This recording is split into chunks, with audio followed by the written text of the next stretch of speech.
Bonsoir et bienvenue au Café Grand Prix. Nous sommes sur la place Clémenceau, au cœur de la place Gourmand qui va animer ce grand coup de pont entre le Grand Prix moderne et le Grand Prix historique. Autour de nous, une quinzaine de bodegas et il y a déjà beaucoup de monde. Et avec nous, Stéphane Tribolini, qui est donc un coureur de GT4. C'est ça. Stéphane, qu'est-ce que ça vous fait de revenir à Pau? Vous étiez déjà là l'année dernière. Oui, donc j'ai découvert la piste l'année dernière. C'est vrai que c'est un vrai régal de rouler ici parce que c'est un cadre qu'on n'a pas ailleurs. C'est un peu comme Monaco finalement qui est plus connu. Mais c'est largement aussi intéressant que Monaco comme piste. Et en GT, c'est magique. En plus, la première course c'est de nuit. Donc de nuit avec tous les flashs un peu, des photos, etc. C'est vraiment une super expérience. Vous êtes niçois, donc vous êtes habitué à Monaco. Il y a une grosse différence entre les deux circuits en ville. Alors c'est sûr que Monaco c'est quand même un peu plus bling bling entre guillemets qu'ici, là c'est beaucoup plus familial, mais la piste est à mon avis plus intéressante ici, elle est plus technique qu'à Monaco. Moi ça me plaît beaucoup ici comme piste.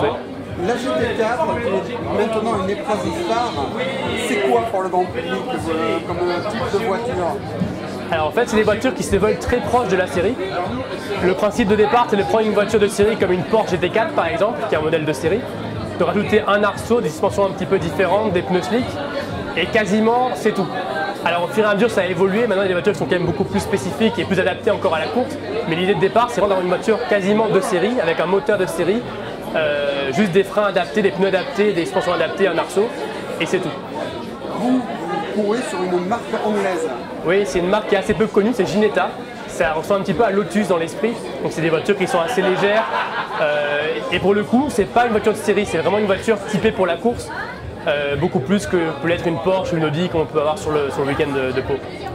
La proximité du public, c'est quelque chose d'important aussi dans un rendez-vous comme Pau? Bien sûr, nous c'est la seule course, on est aussi proche du public en tant que pilote quand on roule dans la voiture, mais aussi dès qu'on descend de la voiture, il y a toute l'ambiance autour, etc. C'est vrai que c'est hyper atypique et hyper sympa. Comme ambiance, et moi ça me plaît énormément forcément d'être près du public, c'est toujours sympa que d'être tout seul au milieu d'un circuit en fait. Pau c'est les premières, l'année dernière pour vous, première course en tant qu'amateur en GT, aujourd'hui première course en tant que pro et bientôt première course à Dijon je crois, au volant d'une marque mythique pour tous les Français, d'une Alpine. Comment ça s'est passé? Oui, donc j'ai fait une année l'année dernière qui s'est très bien passée, j'ai fini champion de France amateur GT4 l'année dernière. Donc j'ai des propositions cette année pour rouler avec différentes voitures, mais je suis resté fidèle à mon équipe qui est l'équipe CMR qui m'a fait confiance pour ma première année, qui roule toujours en Ginetta pour l'instant, et on va basculer donc avec les Alpines dès la course de Dijon. Donc ce sera les premières Alpines de course qui vont rouler en GT4 dans le monde, donc on sera deux voitures officielles quasiment Alpines. Et donc c'est une super opportunité pour moi de représenter une marque française en France, c'est un super événement et la voiture en plus est magnifique. Donc j'ai vraiment hâte de prendre le volant de la voiture. Là, comment ça va se passer? Premiers essais libres demain, je crois. Premier essai libre demain vers midi, je crois, voilà. Les deuxième série libre, c'est vers 18 h le soir, où normalement il doit faire beau demain. Par contre, samedi, ils annoncent un peu le déluge toute la journée. Donc ça va être très compliqué sans avoir roulé en essai avant sous la pluie, de partir en qualification. Donc là, ils vont faire vraiment un seul tour chrono qui va être rapide. Donc il va falloir prendre des risques sous la pluie dès le début sans avoir trop fait d'essai avant. Donc ça va être un petit peu un challenge. Et surtout la course le soir qui doit aussi être apparemment sous la pluie. Donc sous la pluie, de nuit, à Pau, ça va être du sport je pense.